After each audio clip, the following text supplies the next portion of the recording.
en dik tu te kan lo me dikhan zai te tu soi tu rang ang chu kan zo fel ta Miss Jawi hu phur khop mai em pho ni se result kan po na ngai ta khongain result mi lo pe se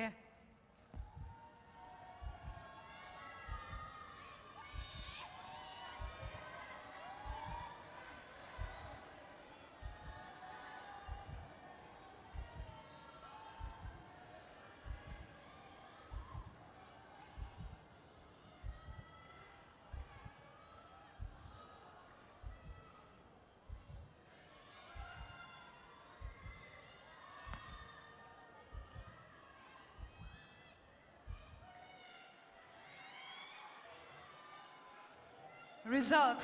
kan ei ta e kan puang ngo kan in ring tlang em le nei pui le I mate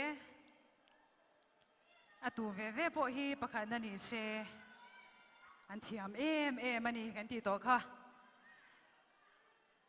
let's day Mizo Idol season riat na Mizo Idol chu Emmanuel Remrota tới con sao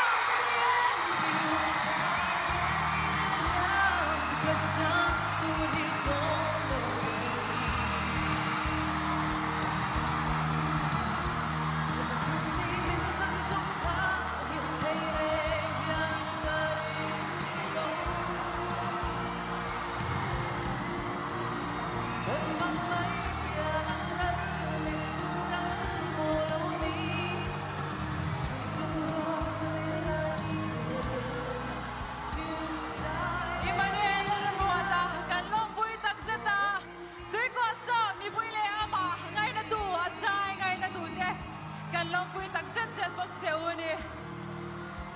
ole ti khan pani la chu som ring no la valen nei pui ani ku te ni di lo ma ma nei nei pui lo pen ma se ole